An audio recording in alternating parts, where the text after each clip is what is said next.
transnacional o literatura mundial, evidentemente se refiere a todo el marco teórico, puede funcionar para cine transnacional o discursos internacionales. Bueno, en su reciente libro An Ecology of World Literature, Alexander Beecroft propone un modelo alternativo al de Pascal Casanova para definir la llamada literatura mundial. Como es sabido, Casanova plantea la existencia de un campo literario altamente politizado, en el que las diferentes literaturas nacionales combaten por reconocimiento mediante la afirmación de su capital literario. Beecroft reconoce el valor explicativo de la economía como metáfora controladora, subyacente en las nociones de combate y capital literario, pero considera que una perspectiva ecológica permitiría imaginar el campo literario como un sistema complejo de contactos interlingüísticos y relaciones con fenómenos políticos, económicos, religiosos y de otras índoles. Tras reconocer la historia de diferentes ecologías literarias, Beecroft identifica un rasgo formal distintivo en el cine y la ficción contemporáneos, que, según explica, ofrece una alternativa a la novela global comercial que ha ganado terreno en la ecología literaria del presente. Dicho rasgo, cuyo arquetipo literario es 2666 de Bolaño y fílmico Babel de González Iñárritu, es definido por Beecroft como plot of globalization o trama de globalización, y tendría como objetivo narrar la experiencia de la globalización, generalmente con consecuencias negativas para muchos de los implicados, como una forma de proyectar a nivel formal la interconectividad de la vida en una era globalizada y el grado de expansión de estas narrativas que llega a alcanzar en una escala planetaria. Fin de mi traducción. Fin de la cita. Sin duda, el rasgo común más evidente entre El fin de la locura, de Jorge Volpi, y Arrecife, de Juan Villoro, es la discusión de cuestiones locales en un horizonte transnacional. Como transnacional es también la posición de enunciación de sus autores. Ambas novelas plantean precisamente tramas de globalización, desde las cuales responden a las demandas internacionalistas que Casanova extiende a las literaturas combativas, como ella les llama, escritas por, cito, autores que provienen de la periferia y que se encuentran en busca de estrategias de reconocimiento que sean a la vez subversivas y efectivas. Fin de la cita. Mi lectura irá encaminada a señalar la preeminencia de un mecanismo retórico común a estas tramas, que, según defiendo, resulta más relevante que la narración entrelazada, en inglés lo llama multi-strand narrative, de la que Beecroft hace depender su modelo de novela global. Me refiero al empleo de la alegoría como tropo central en torno al cual se articulan estos discursos novelísticos. Si, como sostiene Agnes Fletcher en su fundamental estudio sobre el tropo, sobre la alegoría, allegory commands a large percentage of the world's symbolic activity, mainly because it permits the iconic rendering of power relations. Fin de la cita. Es posible sostener, a manera de hipótesis, que la alegoría funciona como estrategia de reconocimiento, a la vez subversiva y eficaz, capaz de procurar el diálogo intercultural a nivel estético y político, como quiere Casanova, y de, cito, trabajar a favor de una versión más heterogénea de la ecología literaria global, como quiere Beecroft.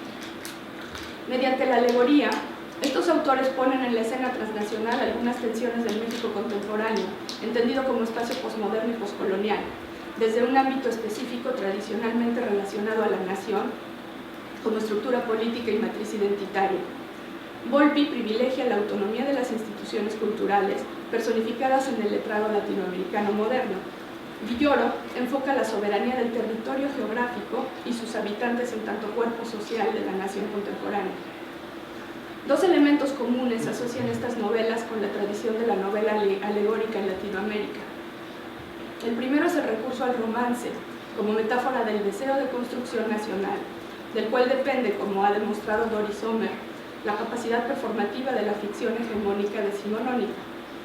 El segundo es la textualización de un trabajo de duelo, que, de acuerdo a Idelber Avelar, la ficción elabora ante el fracaso del proyecto político nacional, en el que, tras las dictaduras u otras formas de opresión social, resulta imposible construir la identidad colectiva. En ambos casos, la ficción alegórica opera como espacio imaginario en el que se lleva a cabo una síntesis resolutiva de la problemática identitaria. En lo que sigue intentaré demostrar cómo las alegorías recientes, que propongo llamar postnacionales, pero definitivamente son transnacionales, recurren nuevamente a la metáfora entre el cuerpo del protagonista y el cuerpo de la nación para desplazar lo político desde los aparatos ideológicos de Estado de Althusser, iglesia, gobierno, instituciones, hacia formas concretas de experiencia individual y colectiva, con el objetivo de crear un campo, esto lo invento yo, campo afectivo transnacional, en el que convergen subvertidas la función prospectiva del romance y la función retrospectiva del duelo, sin buscar la síntesis resolutiva e identitaria de las alegorías anteriores. Pues la gran diferencia es que no hay necesidad de síntesis, es plantear este diálogo de manera dialógica en el sentido bakhtiniano y no dialéctica en el sentido de quiero síntesis, ofréceme una solución a este duelo o a esta problemática. Bueno, primera parte, encarnar el deseo del otro o la deconstrucción del cosmopolitismo moderno en el fin de la locura. El fin de la locura fue recibida por la crítica como una novela de ideas, S. Serrasti, una sátira del 68 francés y mexicano, Oliver Ruiz Sánchez, y el relato del derrumbe de la utopía revolucionaria, esto lo dicen todos, ya que renuncia, como anuncia ya su contraportada. Ignacio Sánchez Prado la considera, junto con El testigo de Juan Villoro, heredera de la tradición moderna que imaginara la nación mexicana desde una perspectiva a la vez estética y política. En ellas, dice Sánchez Prado, podemos ver ya una crítica al poder y a la tecnocracia que se legitimó a sí misma como una democracia de la razón, así como la sinrazón que domina un mundo gobernado con el mito de un progreso que sigue excluyendo a los marginados. Fin de la cita. De la cadena de signos de doble código que rige la novela, daré prioridad al romance entre el protagonista, Aníbal Quevedo, psicoanalista mexicano que despierta de una significativa amnesia en el París del mayo del 68, y Clea, joven francesa, amante de Jacques Lacan. La persecución platónica que hace avanzar la trama termina con el suicidio de Quevedo el día de la caída del muro de Berlín, cuando en medio de una discusión en que intenta convencer a Claire de su integridad, le dispara accidentalmente y la cree muerta. La tragedia será manipulada ante la opinión pública como un ridículo melodrama que contribuirá a desprestigiar su figura y su legado. Volpi diseña a Clea como emblema de la insaciable ansiedad revolucionaria que caracterizó a las juventudes militantes del periodo novelado, por lo que el deseo de Quevedo apunta, en esencia, hacia su incorporación a esa comunidad transnacional de sentimiento basada en el activismo a ultranza y la denuncia de la falsa universalidad de los discursos totalizantes. En Cosmopolitan Desires, Global Modernity and the World Literature in Latin America, de 2014, Mario Siskin llama deseo del mundo a la estructura, cito, estructura epistemológica que en la modernidad permitía a los intelectuales cosmopolitas de las periferias globales invocar al mundo como significante de una universalidad abstracta con el fin de escapar a las formaciones culturales nacionalistas.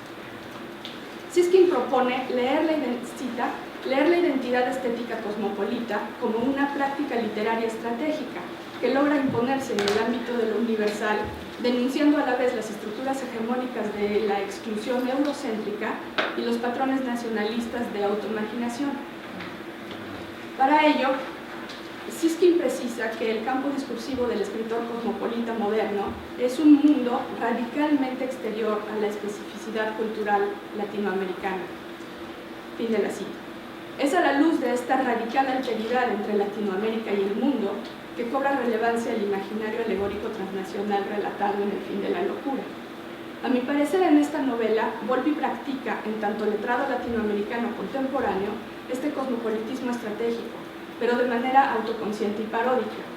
A diferencia de sus antecesores modernos, Volpi construye su alegoría en un doble frente geocultural no dialéctico, sino dialógico. En el campo discursivo cosmopolita, Quevedo encarna uno a uno a los principales teóricos del estructuralismo y postestructuralismo francés, a quienes persigue con entusiasmo romántico. En el campo discursivo regional, prueba la invalidez de esos conceptos ante el autoritarismo latinoamericano. En un giro fundamental de su marco teórico, Siskin somete su concepto de deseo del mundo a la interpretación lacaniana que identifica el deseo con una carencia insalvable, parcialmente resuelta a nivel simbólico. Esto lo lleva a proponer una lectura del cosmopolitismo moderno latinoamericano como, cito, un discurso imaginario, quizás incluso una constelación de fantasías neuróticas, que si bien es incapaz de realizar su propósito universal maximalista, totalitarista, no obstante amplía los márgenes de agencia política y cultural, es decir, expone al otro lo que el latinoamericano es. Fin de la cita. Volpi identifica explícitamente la neurosis y desde el título la locura con la revolución. Al hablar del líder del movimiento estudiantil al que se une, cito, por instinto de supervivencia y para seguir a Claire, Quevedo declara: encarnaba el modelo del revolucionario y del neurótico perfecto. Comparado con él, yo apenas era una burda caricatura del intelectual comprometido. Fin de la cita. Si, como recuerda Chiche, la definición lacaniana de un loco es alguien que no es capaz de una distancia mediada dialécticamente hacia él mismo, fin de la cita, la locura que enfrenta Quevedo tanto en los militantes europeos como en los dictadores latinoamericanos, y que será más tarde la suya, es la de quien confunde su ser con el, cito, mandato simbólico que le ha impuesto una red de relaciones intersubjetivas de la que forma parte. Esa cita es de Chiche también. Movido por su deseo militante, Quevedo toma la forma de intelectual incorruptible que participa en el discurso cultural desde sus instituciones mediáticas a través de su revista y sus libros. Pero esto no le basta. Consciente de que, cito, el poder es la capacidad para predecir la conducta de los otros, fin, decide aprovechar la ventaja que le ofrece su trinchera de psicoanalista para, cito, transformar al sistema desde adentro y acceder al inconsciente político, aquí cito a Jameson, de Latinoamérica, representado por los tres dictadores a quienes acepta psicoanalizar: Fidel Castro, Salvador Allende y Salinas de Gortari. Su extrema cercanía con los detentores del poder le impide más tarde, cito, hacer entender a la opinión pública que es posible criticar el poder e intentar comprenderlo al mismo tiempo. Fin de la cita. Por lo que cae en la trampa mediática que le tiende Salinas de Gortari, alienando lo social y afectivamente, y que precipitará su suicidio. Parece acertado proponer que la clave interpretativa del fin de la locura no es otra que la que subyace a Conversación en la Catedral y en gran medida a la apuesta cultural del boom. Volpi condena explícitamente la voluntad de representar al otro,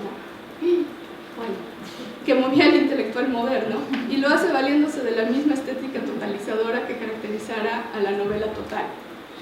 Como Santiago Zavala, el burgués renegado de Vargas Llosa, Quevedo intenta encarnar dialécticamente la absoluta heterogeneidad, ya no del indígena marginado en el espacio endógeno de la nación mestiza, sino de la razón europea que emula con la ilusión de anular la radical alteridad que separa a Latinoamérica del mundo y así curar la locura de sus dirigentes.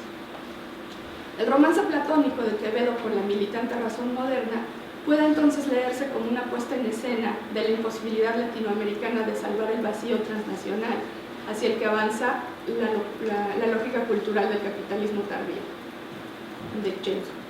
Pero al encarnar el deseo de mundo que comienza con los modernistas y culmina con el boom, Volpi traza una autobiografía intelectual y afectiva que lo obliga a reconocer en sus padres literarios el origen de su propio deseo de mundo y a parodiarlo inevitablemente, como dan cuenta las múltiples escenas metareferenciales de autoescarnio de la novela. De esta forma, lo que en el boom fuera la incorporación de un duelo colectivo ante los abusos del Estado soberano y la imposibilidad de una ley justa, desenvuelve una comedia de equívocos derivados de la inadecuación del proyecto europeo moderno al contexto latinoamericano postmoderno. Dicha comedia consiste en desmitificar, mediante la personificación, las neurosis en que se funda la susodicha constelación de fantasías cosmopolitas para exhibir alegóricamente, más que el tan citado fin de la utopía izquierdista, el espectáculo del poder soberano con que Latinoamérica se aniquila toda tentativa utópica. Y tengo tiempo para mí, yo sí lo puedo leer. Tomo un poco de tiempo. Medio libro, te quedan 5 minutos. Okay. No se quedaron con un autor. Segundo, bueno, huir del simulacro o la desterritorialización del deseo colectivo en Arrecife de Juan Villoro. Si el fin de la locura plantea el desmantelamiento afectivo y social del sujeto moderno que descubre e intenta revelar el espectáculo del poder político y su infiltración en las instituciones culturales supuestamente autónomas, Arrecife presenta un México en el que se ha confirmado con debido cinismo el paso del poder al biopoder. La ficción especulativa de Villoro se sitúa en un futuro no muy lejano, en el que la lógica omnívora del libre mercado ha aliado su poder de interpelación al de los aparatos ideológicos de Estado. Como señala Ruiz Sánchez, el rasgo más importante de las novelas de Villoro es su esfuerzo permanente de tejer una historia local al interior de una importante reflexión de los efectos del capitalismo global en comunidades específicas. Fin de la cita. Para construir su distopía del México alienado por los excesos de la economía neoliberal, Villoro se vale del turismo tropical como escenario alegórico de la corrupción social, política y ecológica de la que el protagonista es, más que un testigo, un síntoma. Tony Góngora, el otro era Quevedo, este es Góngora, posee numerosas secuelas físicas y psicológicas que se prolongan en un letargo existencial, infancia solitaria, juventud psicotrópica, fracasos conyugales y profesionales. El muñón insensible, la cojera y la memoria deficiente lo definen, volviendo a Zizek, como la tan lacaniana definición del inconsciente, el autómata, es decir, la letra muerta e insensible, que dirige a la mente inconscientemente sin que él lo sepa.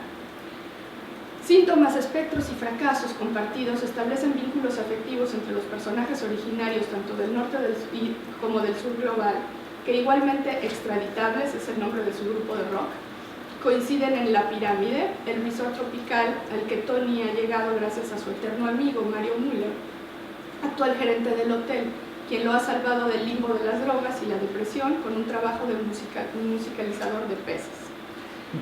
Más que el romance amoroso, Villoro elige la amistad como principio salvífico y prospectivo.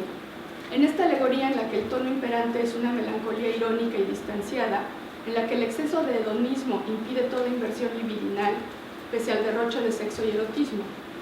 Sujeto fragmentado, Tony habita un mundo en el que, cito, las imágenes no representan la realidad, sino que la reemplazan. Esta es una definición de Baudrillard. Y se sabe inmerso en los artilugios y falacias del orden simbólico dominante. No se trata aquí, como en Volpi, de descubrir la fantasía ideológica, sino, como indica Rosa Beltrán, de construir una parábola sobre la imposibilidad de la representación en la época posmoderna y un emblema de los valores de la mundialización. El concepto que Müller vende a los turistas es una ecología del pavor que conjuga la explotación del exotismo ecológico y cultural del arrecife maya con la oportunidad de protagonizar secuestros y golpizas en una suerte de reality show narcoturístico. En este paraíso artificial, donde tarde o temprano los clientes quieren peligros más reales, cita, fin de la cita, la intriga se introduce con el asesinato de Ginger, buzo estadounidense refugiado en México tras desertar de la Guerra del Golfo. Como en el true story cinematográfico, el thriller norteamericano y la serie noir francesa, cito, tradiciones que nos presentan generalmente una sociedad moralmente degradada, donde el sistema judicial es corrupto y ha dejado de ser garante de la ley, la verdad o la justicia, fin de la cita de Lillo. En Arrecife no hay gobierno válido, por lo que Góngora sabe perfectamente que más que encontrar al culpable, su búsqueda le dará sin mucho esfuerzo acceso a las verdades fabricadas para callar la opinión pública en un mundo donde el terror y el territorio son mercancías y los habitantes abotagados son literalmente actores que reciben sueldo para sostener la paranoia recreativa. En The Fragile Absolute, Zizek elabora un argumento que nos permite leer el letargo de Tony como una forma activa de resistencia y su mirada irónica como estrategia de subversión ante el cinismo sistémico. De acuerdo a Zizek, solo si se aceptan las reglas del dominio abusivo y se renuncia a las ventajas que procura, es posible llevar a cabo un acto autodestructivo capaz de preparar el terreno para un nuevo comienzo. Fin de la cita. De manera análoga a lo que Baudrillard identifica como el progresivo encubrimiento de lo real por el orden del simulacro, la búsqueda del culpable funciona en Arrecife para revelar, siempre a través de la mirada irónica de Tony, las alianzas corruptas entre gobiernos, inversionistas, militares y narcotraficantes. Pero más significativo que mostrar el carácter transnacional de estas alianzas es sugerir la complicidad pasiva y desapegada de la sociedad civil en el desmantelamiento ecológico y social. La trama muestra que el mercantilismo que polariza la economía global no se mantiene únicamente por el cinismo de las transnacionales y su complicidad con el gobierno, sino que implica también a los pequeños actores, originarios tanto del norte como del sur global, que participan de esa sociedad del espectáculo, con su fuerza productiva y su ansiedad de hedonismo y supervivencia.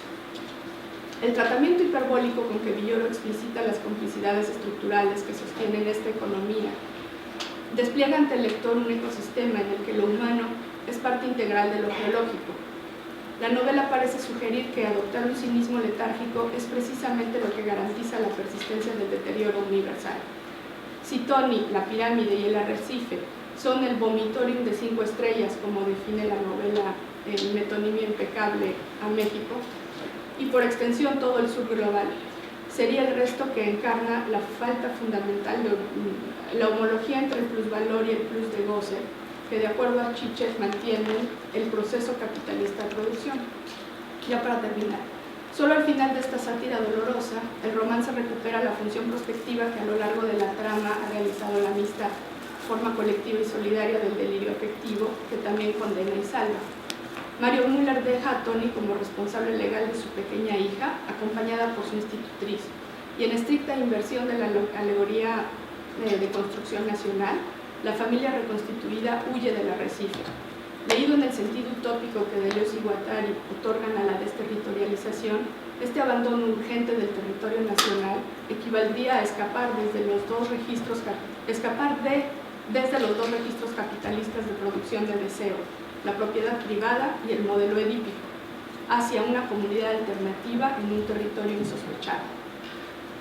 Podemos concluir ahora que tanto Volpi como Villoro revisitan y subvierten las funciones prospectiva y retrospectiva de la alegoría nacional al crear tramas de la globalización que primero operan fuera del marco hegemónico tanto político como cultural, segundo, carecen de voluntad resolutiva de la problemática intercultural que exhiben, y tercero, vinculan el carácter sistémico del biopoder y la complicidad de la sociedad civil mediante la figuración textual de lo que bien podría llamarse un horizonte afectivo transnacional.